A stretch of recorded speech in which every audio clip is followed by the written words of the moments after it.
Good morning students. आज हम लोग कुछ क्वेश्चन करेंगे जो एग्ज़ाम पॉइंट ऑफ व्यू से बहुत इंपॉर्टेंट रहेंगे। ठीक है, तो बहुत ध्यान से वीडियो देखना और कुछ भी डाउट हो just let me know, you can call me any time. So पहले जो क्वेश्चन हम लोग करेंगे वो है, जब क्वेश्चन आएगा कि किस तरीके से उसको बनाना है। जैसे कि अगर क्वेश्चन आता है कि right the chemical formula for sodium nitrate, ठीक है। अगर क्वेश्चन आता है कि right the formula for sodium nitrate, तो इसको कैसे सॉल्व करना है। आप सीधा नहीं लिख देंगे कि सोडियम नाइट्रेट मतलब होता है NaNO3, है ना। ऐसे डायरेक्ट लिखने पे नंबर नहीं मिलेंगे, आपको इसको स्टेप बाय स्टेप करना है, जैसा कि मैंने बताया एग्जैक्टली वैसे ही।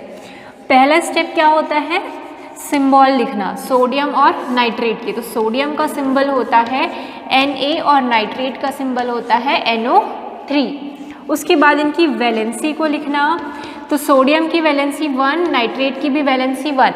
अच्छा, इसकी वैलेंसी 1 कैसे पता चली, तो मैंने आपको एक टेबल बताया था, आप अपनी बुक से उस टेबल को देख लेना, है ना। मैं फिर से आपको बता रही हूँ, ये जो टेबल है टेबल 3.6 है, आई डोंट नो आपको विजिबल है कि नहीं।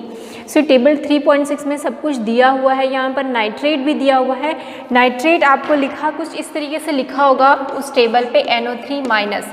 सो NO3 उसका सिंबल हो गया, और यहाँ से हम उसकी वैलेंसी पता चल सकती है। जितना चार्ज है वही उसकी वैलेंसी है। यहाँ पर एक चार्ज है, एक माइनस चार्ज, उसकी वैलेंसी 1 है। अब हम वैलेंसीज को क्रॉस ओवर करते हैं। क्रॉस ओवर मतलब इसकी वैलेंसी में इसको लिखेंगे और इसकी वैलेंसी में इसको, ठीक है। तो इसका अल्टीमेटली हमको क्या लिखना है, फॉर्मूला। तो फॉर्मूला बनेगा Na के साथ 1 जाएगा और पूरा NO3 के साथ भी क्या जाएगा, 1। तो इसको हम कैसे लिख सकते हैं, 1 को लिखने की ज़रूरत नहीं है, तो आप सिंपल NaNO3 लिख सकते हो। तो जब भी एग्जाम में आप पूरा इस स्टेप में सॉल्व करेंगे तभी आपको फुल मार्क्स मिलेंगे। सिंपल NaNO3 लिखने से मार्क्स नहीं मिलेगा आप, क्योंकि हमको पूरा प्रोसीजर शो करना है कि किस तरीके से आंसर आ रहा है, ठीक है। एक और मैं बता देती हूँ, सपोज एग्जाम में आता है अमोनियम सल्फेट का बनाइए, स्ट्रक्चर लिखिए या उसका फॉर्मूला लिखिए, ठीक है। अमोनियम सल्फेट का फॉर्मूला लिखना है, तो सबसे पहले हम क्या लिखेंगे, सिंबल लिखेंगे। आपको ये सिंबल्स याद करने पड़ेंगे, है ना, और उसकी वैलेंसी क्या है ये भी याद करनी पड़ेगी। अगर आपको याद नहीं है तो याद कर लीजिए, क्योंकि बिना ऐसे क्वेश्चंस नहीं बनेंगे, ओके। तो अमोनिया का सिंबल अगेन आप उस टेबल 3.6 को रिफर करो, आपकी बुक में है टेबल 3.6, उसमें दिया हुआ है। अमोनिया मतलब होता है NH4, सल्फेट मतलब होता है SO4, ठीक है। अब देखेंगे, अब दोनों की वैलेंसी निकालेंगे। सो आप देखोगे अपनी बुक में अमोनिया इस तरीके से लिखा होगा NH4 प्लस, और सल्फेट लिखा होगा SO4 2 माइनस। तो यहाँ कितने चार्ज हैं, 1। यहाँ पर कितना चार्ज है, 2, ठीक है। अब वैलेंसीज को क्रॉस ओवर करना मत भूलना। अब वैलेंसी को हम क्रॉस ओवर करेंगे तो देखो फाइनली अब NH4 के साथ क्या जाएगा, 2। तो इसको पूरा ब्रैकेट में डालेंगे। ये जो 2 है ये N के साथ भी जा रहा है, H के साथ, तो पूरा ब्रैकेट में जाएगा, और SO4 के साथ 1 जा रहा है, तो 1 को लिखने की ज़रूरत नहीं है। तो फाइनली फॉर्मूला मुझे बना अमोनियम सल्फेट का NH4 ट्वाइस SO4, ठीक है। तो याद रखना, जब पॉलीएटॉमिक जिस तरीके से आयन है तो आपको पूरा इस तरीके से उसको ब्रैकेट में डाल के नंबर लिखना है। जैसे यहाँ पर ही मैंने पूरा ब्रैकेट में डाल के 1 लिखा था, पर क्योंकि 1 का कोई मतलब नहीं है लिखने का तो डायरेक्ट लिख सकते हो, बट 2 का लिखने का मतलब है, तो यहाँ पर NH4 ट्वाइस आएगा, ठीक है। तो इस तरीके से ही आप क्वेश्चंस को सॉल्व करेंगे जब राइटिंग केमिकल फॉर्मूला एग्जाम में आता है। तो क्लियर है। तो इसके जितने भी मैंने क्वेश्चंस किए हैं कर लो, उसी में से ही मिक्स एंड मैच करके आएगा। एग्जैक्टली वही आएगा मैं नहीं बोल सकती, बट उसी में से मिक्स एंड मैच करके क्वेश्चंस आएंगे, ठीक। तो इसको नोट डाउन कर लो आप लोग। अब अगला जो इम्पॉर्टेंट हम लोग करने वाले हैं वो है मोल कंसेप्ट, ठीक है। मोल्स जो मैं पहले भी आप लोगों को बता रही हूँ कि मोल क्या होता है, अगेन मैं आपको बता रही हूँ कि व्हाट इज मोल, और उसके बाद फिर से हम कुछ क्वेश्चन सॉल्व करेंगे, ठीक है। सो मोल जैसे कि एक 1 डजन में 12 बनानास होते हैं, वैसे 1 मोल में भी कुछ डेफिनेट नंबर ऑफ पार्टिकल्स होते हैं, ठीक है। अगर मैं बोलूँ कि मेरे पास 1 मोल कार्बन डाइऑक्साइड है, CO2 है ना, एक बीकर है या फिर एक कोई कंटेनर है, उसमें 1 मोल CO2 है। सो 1 मोल CO2 का मतलब ये होता है कि मेरे पास 6.022 into 10 to the power 23 molecules हैं CO2 के, ठीक है, क्योंकि CO2 एक मॉलिक्यूल है, समझ रहे हैं। जैसे कि 1 डजन यानी क्या होता है, 12 होता है ना, 12 नंबर्स। 1 डजन पेन यानी 12 बनानास, 1 डजन पेन यानी 12 पेन, 1 डजन बनाना यानी 12 बनानास, 1 डजन बुक यानी 12 बुक्स। वैसे ही 1 डजन, अगर 1 मोल CO2 बोलती हूँ मैं, सो 1 मोल का मतलब होता है 6.022 इंटू 10 टू द पावर 23। समझ रहे हैं? 1 मोल मतलब क्या होता है, 6.022 इंटू 10 टू द पावर 23। तो अगर मैं बोलती हूँ कि बस एक कंटेनर है, उसमें इतने 1 मोल CO2 है, मतलब CO2 के कितने मॉलिक्यूल्स हैं इसमें, ऐसे बहुत सारे CO2 के मॉलिक्यूल्स रहेंगे। और कितने मॉलिक्यूल्स रहेंगे, 6.022 इंटू 10 टू द पावर 23, ठीक है। तो ये मतलब होता है 1 मोल का। जैसे 1 डजन यानी 12 नंबर, जैसे 1 मोल यानी दिस नंबर, एंड इस नंबर को हम बोलते हैं एवोगैड्रो नंबर, ठीक है। इतना क्लियर हो गया? तो इसको हम बोलते हैं एवोगैड्रो। आगे पढ़ते हैं। अब ये तो मतलब 1 मोल का होता है। एक और मतलब होता है, 1 मोल मतलब जैसे अगर मैं बोलती हूँ 1 मोल ऑफ कार्बन एटम, ठीक है। तो जैसे 1 डजन पेन बोल, पहले एग्जांपल ले लेते हैं। 1 डजन पेन अगर मतलब होता है 12 पेन्स। अब इस 12 पेन का कुछ तो मास होता होगा। सपोज इस 12 पेन का मास हमारे पास 250 ग्राम है, ठीक है। अगर 12 पेन का मास कितना है, 250 ग्राम।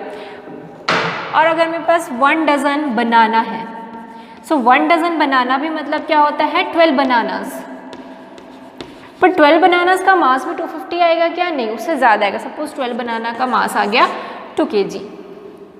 सो 1 डजन में नंबर्स तो उतने ही होते हैं पर मास अलग अलग होता है। उसी तरीके से 1 मोल ऑफ कार्बन एटम की बात करूं तो 1 मोल ऑफ कार्बन एटम बराबर होता है एटॉमिक मास ऑफ कार्बन के। क्या होता है कार्बन का एटॉमिक मास? 12 है ना। आपको मैंने याद करने के लिए दिया था कि सबका एटॉमिक मास याद करना है। सो कार्बन का एटॉमिक मास कितना होता है? 12। सो 1 मोल ऑफ कार्बन एटम का मास कितना होगा? 12 ग्राम, एटॉमिक मास ऑफ कार्बन के। वैसे ही 1 मोल ऑफ ऑक्सीजन एटम का मास कितना होगा? एटॉमिक मास ऑफ ऑक्सीजन के। सो क्या होता है एटॉमिक मास ऑफ ऑक्सीजन? 16 ग्राम, ठीक है। वैसे ही अगर मैं बात करूं 1 मोल ऑफ O2 गैस, अब देखो यहाँ पर ऑक्सीजन एटम की बात कर रही थी, यहाँ पर मैं ऑक्सीजन मॉलिक्यूल की बात कर रही हूँ। सो 1 मोल ऑफ O2 गैस किसके बराबर होगा? Molecular mass of O2। So what is molecular mass of O2 मतलब कितना होगा? एक ऑक्सीजन का मास कितना होता है? 16। यहाँ पर 2 ऑक्सीजन है तो 16 इंटू 2 तो कितना हो गया? 32 ग्राम। तो ये याद रखना आपको ज़रूरी है। आप जितने भी फर्स्ट 20 एलिमेंट्स हैं सबका एटॉमिक मास याद रखेंगे। हाइड्रोजन का 1 ग्राम है ना, कार्बन का 12 होता है, कार्बन के बाद नाइट्रोजन का 14, ऑक्सीजन का 16, ये सब लर्न करना है आपको एटॉमिक मास।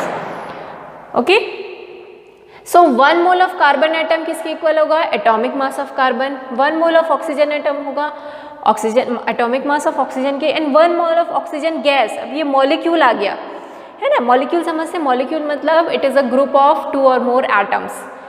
2 या 2 से ज़्यादा अगर एटम्स आपस में कंबाइन होते हैं तो उसको मॉलिक्यूल बोलते हैं। सो इसमें 2 एटम है तो ये मॉलिक्यूल हो गया।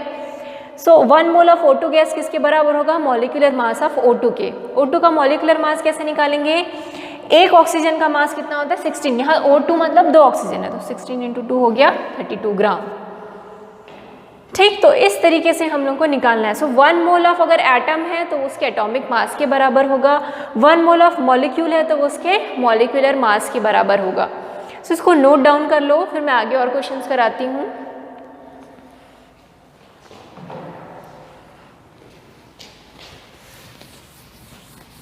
ये सारे क्वेश्चन इंपॉर्टेंट है एग्जाम पॉइंट ऑफ व्यू से, इसलिए आप इनको अच्छे से नोट करो और समझो। जहाँ भी समझ में नहीं आता you can come to this school, school लग रहा है, ठीक है। तो क्वेश्चन लिखेंगे। क्वेश्चन है what is the mass of following, ठीक है, what is the mass of following. पहला है 1 mole of water, 1 mole of water का मास कितना होगा ये निकालना है। दूसरा है 1 मोल ऑफ एथेनॉल, ठीक, वाटर का फॉर्मूला H2O, एथेनॉल का C2H5OH, ठीक है। तो हमको निकालना है, तो इसका सॉल्यूशन कैसे होगा देखो, पहले मैं A को सॉल्व करती हूँ। तो अभी जैसे मैंने बताया 1 मोल ऑफ वाटर किसके इक्वल होगा, मॉलिक्यूलर मास ऑफ वाटर के, ठीक है।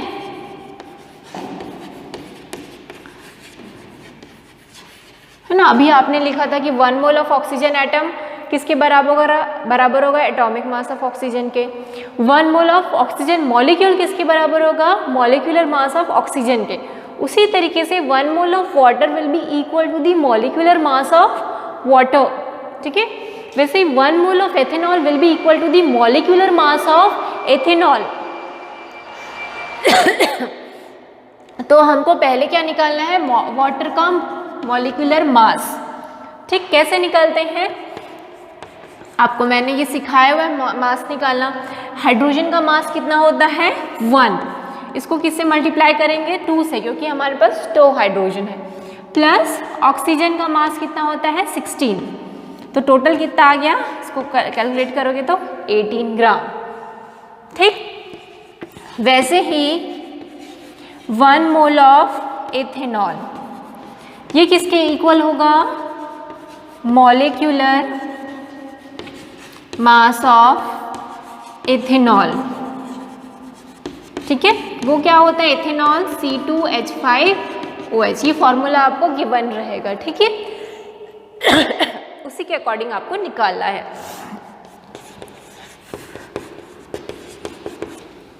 सो कार्बन का, इसको ब्रैकेट में मैं लिख रही हूँ, 2 कार्बन के एटम्स हैं, ठीक है, और कार्बन का मास कितना होता है 12। तो आपको ये याद रहना चाहिए, आपको ये टेबल में दिया हुआ है कि कार्बन का एटॉमिक मास होता है 12। यहाँ कितने हाइड्रोजन है 5, और हाइड्रोजन का एटॉमिक मास 1, सो 5 × 1 प्लस ऑक्सीजन का कितना है 16 प्लस हाइड्रोजन का 1। तो इसको कैलकुलेट करो, ये हो गया 24 + 6 + 16, तो 46 ग्राम, ठीक है। तो ये हमारा आंसर आ गया 1 मोल ऑफ एथेनॉल किसके इक्वल होगा 46।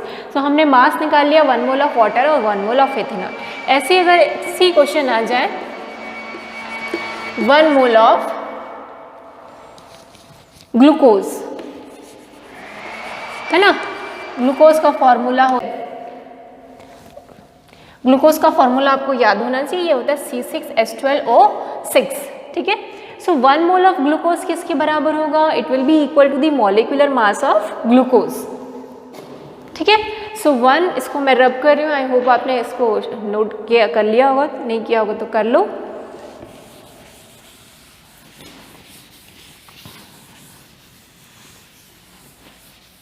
सो 1 mole of glucose it will be equal to the molecular mass of glucose, ठीक है। सो ग्लूकोज का फॉर्मूला C6H12O6, ओके। तो 6 इंटू क्या आ जाएगा, कार्बन का एटॉमिक मास 12 इंटू हाइड्रोजन का atomic mass 1 plus 6 into oxygen का atomic mass 16। Again I am telling learn the atomic masses, carbon का 12, हाइड्रोजन का 1 और ऑक्सीजन का 16, ठीक है। तो क्योंकि यहाँ पर 6 कार्बन एटम है इसलिए हम लोग 12 को 6 से मल्टीप्लाई किए, यहाँ पर 12 हाइड्रोजन एटम है इसलिए 1 को 12 से मल्टीप्लाई किया, और यहाँ पर 6 का ऑक्सीजन एटम है इसलिए हमने 16 को 6 से मल्टीप्लाई किया। सो ये मासेस आपको याद होना चाहिए, आपको रटा होना चाहिए कि कार्बन का एटॉमिक मास ऑक्सीजन का क्या होता है, हाइड्रोजन का क्या होता है, तभी ये क्वेश्चन आपसे बनेंगे, अदरवाइज नहीं बनेंगे, ठीक है। अब इसको आप कैलकुलेट करो,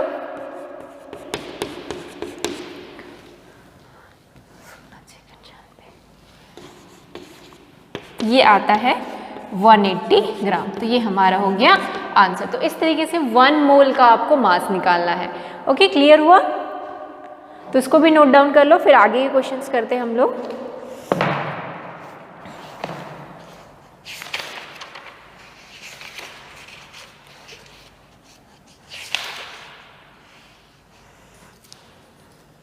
अब हम लोग आपकी बुक का एक्सरसाइज का क्वेश्चन करेंगे, आपके बैक एक्सरसाइज का क्वेश्चन नंबर 9 करेंगे। ठीक है, तो मैं ये रब कर रही हूँ।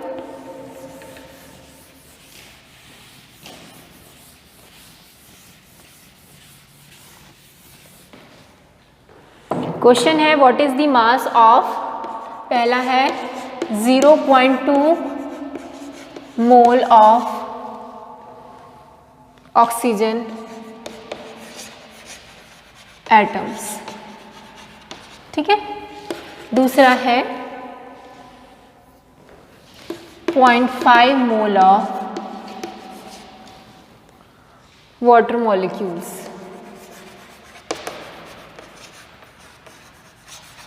ठीक है, तो इससे पहले वाले क्वेश्चन में हमने 1 मोल का मास निकाला था। अभी हमारे पास पूरा 1 मोल नहीं, इधर 0.2 है, इधर 0.5 मोल है। तो या तो आप इसको डायरेक्ट यूनिटरी प्रॉब्लम से बना सकते हैं, या फिर मैं आपको इसके लिए शॉर्टकट बताती हूँ। ठीक है, इसके लिए एक फॉर्मूला भी होता है, मास इज इक्वल्स टू होता है number of moles into molar mass. So molar mass निकालना मैंने आपको पहले की वीडियो में दिखाया हुआ है। मोलर मास वैसे ही फाइंड करते हैं जैसे कि हम मॉलिक्यूलर मास फाइंड करते हैं, बस मॉलिक्यूलर मास जो है या फिर फॉर्मूला यूनिट मास है उसकी यूनिट यू होती है, और यहाँ मोलर मास की यूनिट ग्राम में लेना है। ठीक है, सो यहाँ पर मुझे क्या निकालना है, 0.2 मोल ऑफ ऑक्सीजन एटम का मास निकालना है। सो मुझे नंबर ऑफ मोल्स कितना दिया हुआ है, 0.2। मुझे ऑक्सीजन एटम का मोलर मास चाहिए। So molar mass of oxygen atom, molar mass जो है ऑक्सीजन एटम का होता है 16 ग्राम। ठीक है, वही है मोलर मास, एटॉमिक मास वही है। एटॉमिक मास की यूनिट यू होती है, मोलर मास में ग्राम लिख देना और कुछ भी नहीं है। तो ऑक्सीजन का भी वही होता है 16 ग्राम।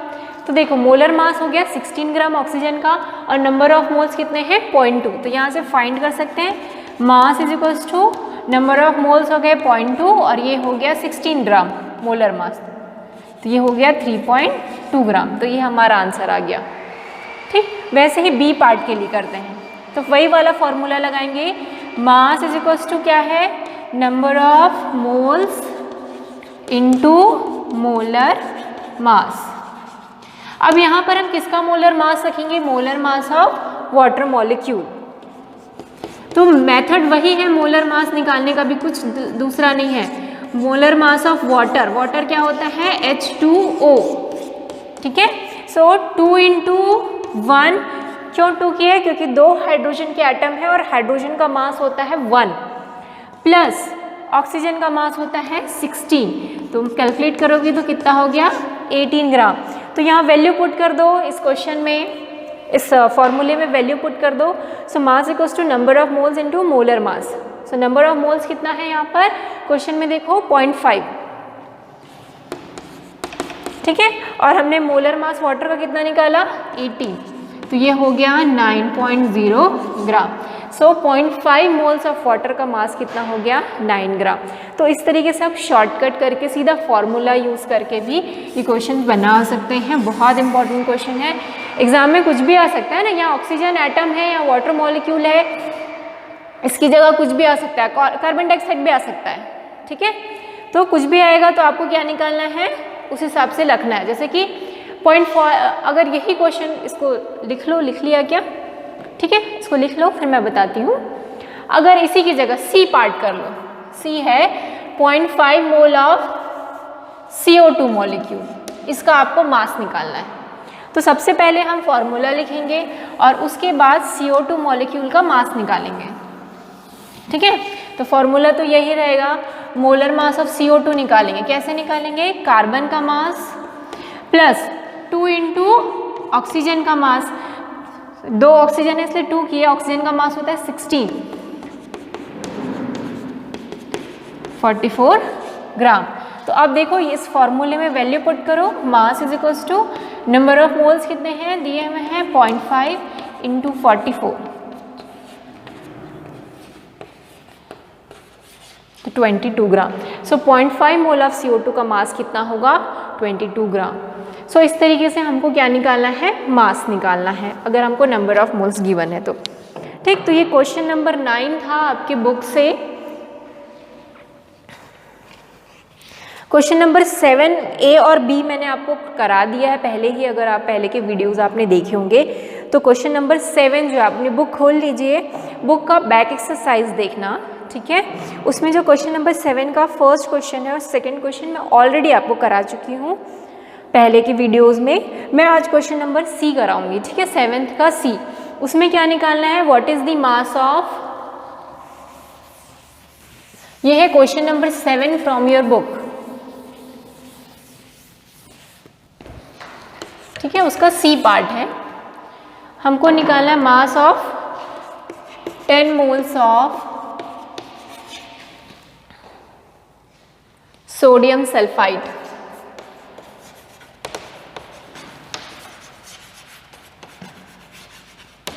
ठीक है, और सोडियम सल्फाइड का फॉर्मूला भी आपको दिया हुआ है, इट इज Na2SO3।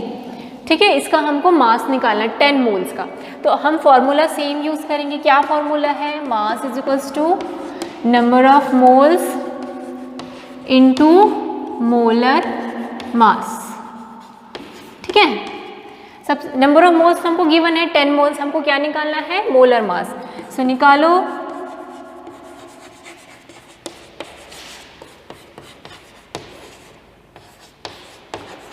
ठीक, तो कैसे निकालेंगे, देखो 2 इंटू मास ऑफ सोडियम, तो सोडियम का मास कितना होता है 23 प्लस सल्फर का मास 32 प्लस ऑक्सीजन का मास को किससे मल्टीप्लाई करेंगे 3, तो 3 into 16 is the mass of oxygen. ठीक है, तो ये ऑक्सीजन का मास है, ये सल्फर का मास है और ये सोडियम का मास है। ठीक, क्लियर हुआ, अब इसको निकाल लो।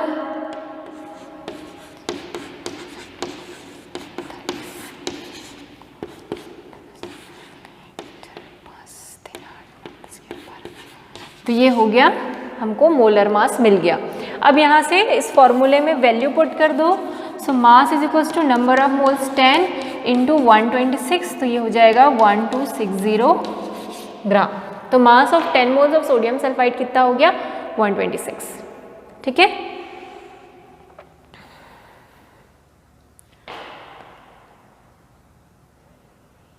ओके, क्लियर हुआ।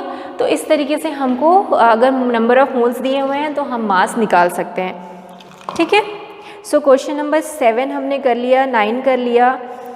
कन्वर्ट इनटू मोल्स मैंने आपको क्वेश्चन नंबर 8 पहले ही करवा लिया है शायद, एक बार फिर से मैं क्वेश्चन 8 करवाऊंगी। ठीक, तो ये समझ में आ गया कैसे मास निकालना है। अब एक जो क्वेश्चन है हम लोग आपकी बुक से करेंगे, एग्जाम्पल नंबर 3.4। तो आप अपनी बुक निकाल लीजिए, उसमें एग्जाम्पल नंबर 3.4 निकाल लीजिए। ठीक है,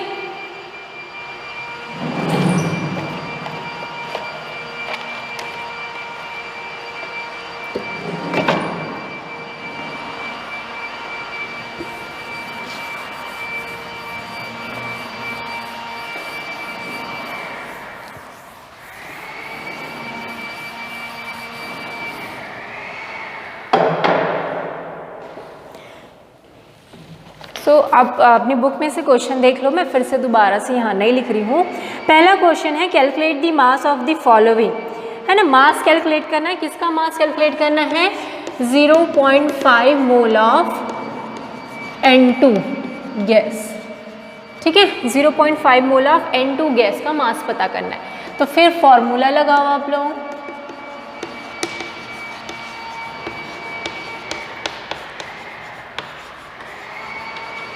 ठीक है। सो नंबर ऑफ मोल्स हमको दिया हुआ है, हमको क्या निकालना है, मोलर मास। सो पहले निकालेंगे molar mass of N2 gas.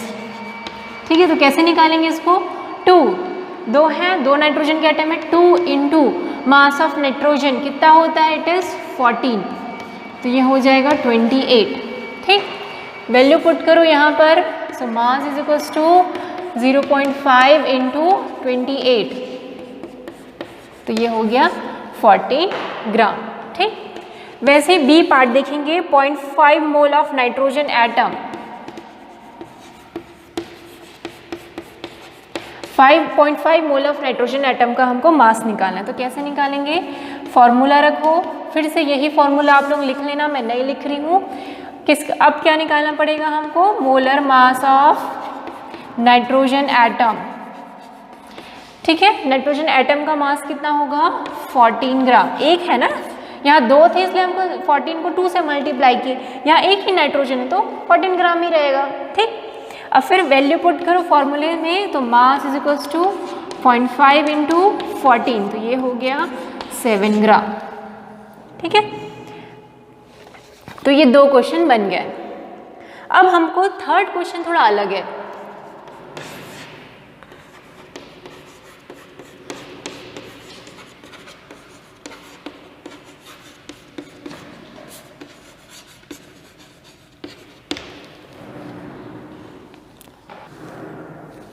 Third question में बोलता है 3.011 into 10 to the power 23 number of nitrogen atom. मतलब मेरे पास एक कंटेनर है, ठीक है, उस कंटेनर में मेरे पास कितने नाइट्रोजन एटम है, इतने सारे नाइट्रोजन एटम है। तो मुझे पता करना है कि इतने सारे नाइट्रोजन एटम का मास कितना होगा।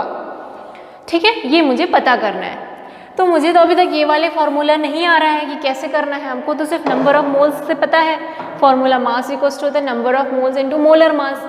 तो सबसे पहले मुझे क्या निकालना पड़ेगा, नंबर ऑफ मोल्स। ठीक है, सो नंबर ऑफ मोल्स का फॉर्मूला क्या क्या होता है, मैंने आपको 2-3 फॉर्मूले नंबर ऑफ मोल्स के लिखवाए हुए हैं। पहला नंबर ऑफ मोल्स का फॉर्मूला होता है given mass divided by molar mass, और दूसरा फॉर्मूला होता है गिवन नंबर ऑफ पार्टिकल्स। ठीक है, given number of particles divided by Avogadro number. ठीक, ये होता है फॉर्मूला नंबर ऑफ मोल्स का। ठीक, सो मेरे को कितना गिवन पार्टिकल है, this is the given number of particle, है ना। आपको क्लास के स्टार्टिंग में ही बताया मैंने कि एवोगैड्रो नंबर क्या होता है। Avogadro number is 6.022 into 10 to the power 23।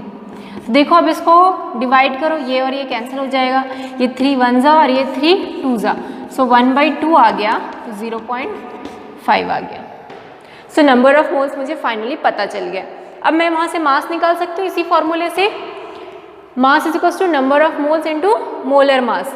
So number of moles आ गया 0.5। नाइट्रोजन एटम का मास कितना होता है, मोलर मास 14 ग्राम। सो उसमें वैल्यू पुट कर दो, so mass is equals to number of moles into 14 क्योंकि पता है ना, क्योंकि नाइट्रोजन एटम का मास कितना होता है 14, तो वहाँ से 14 आया, तो ये मेरा आंसर आ गया 7 ग्राम। तो इस क्वेश्चन में एक्स्ट्रा हमको क्या निकालना था, number of moles. Number of moles निकालने के लिए हमने कौन सा फॉर्मूला यूज किया, number of moles is equal to होता है given number of particles divide by Avogadro number.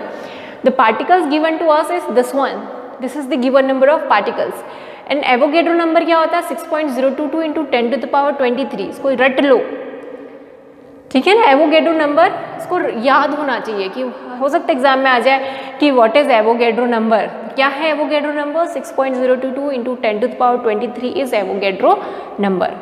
तो एग्जाम में सिंपल ऐसे भी आ सकते हैं, ठीक। तो इस तरीके से फॉर्मूले में वैल्यू को पुट करके हमारा मास आ गया। सो याद रखेंगे नाइट्रोजन एटम तो 14 ग्राम। अब N2 गैस बोल रहे थे, तो नाइट्रोजन के 2 एटम थे, इसलिए इसको 2 से मल्टीप्लाई किया। तो यहाँ पर थोड़ा डिफरेंस है, कुछ बच्चे कंफ्यूज हो जाते हैं, तो इस चीज़ को बिल्कुल याद रखेंगे, कब एटम की बात कर रहे हैं, कब मॉलिक्यूल्स की बात कर रहे हैं, ये जानना बहुत ज़रूरी है, ठीक। अब इसी एग्जाम्पल 3.4 का मैं अगला पढ़ रही हूँ। अब हमको निकालना है 4th वाला पार्ट, में इसको रब कर रही हूँ।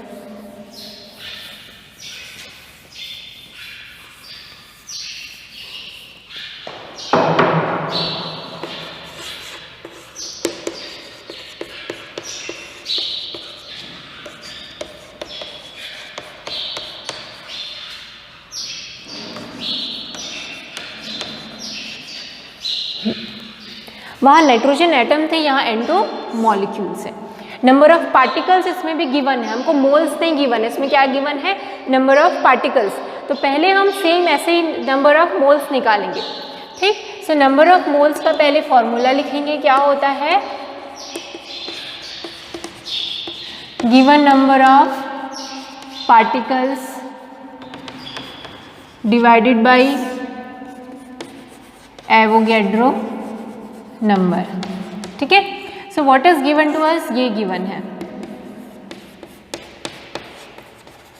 एवोगैड्रो नंबर भी क्या होता है, सेम टू सेम वही होता है, ठीक है। उतने ही पार्टिकल्स हैं जो हमने, गिवन नंबर ऑफ पार्टिकल्स भी वही है और एवोगैड्रो नंबर का तो वैल्यू फिक्स है, this is the fixed value, constant है एवोगैड्रो नंबर।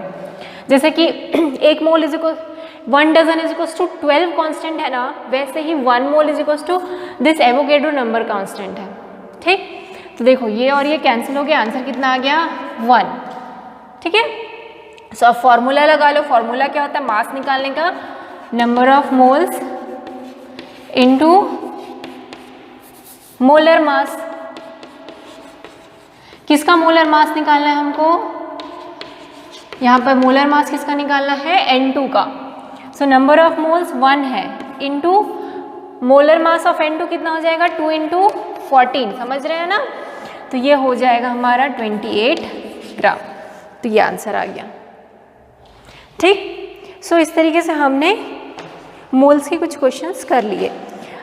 अगली क्लास में मैं कुछ और भी क्वेश्चंस आप लोगों को मोल्स से रिलेटेड करा दूंगी। सारे क्वेश्चंस बहुत इंपॉर्टेंट है, आज जो कराया और मैं आगे एक और करवाऊंगी, उसमें से 5 मार्क्स के क्वेश्चन डेफिनेटली डैम श्योर आएंगे ही आएंगे, ठीक है। तो अगर आपको क्वेश्चन कहीं पर भी डाउट होता है तो you can come to school and you can ask the doubts, okay. Thank you.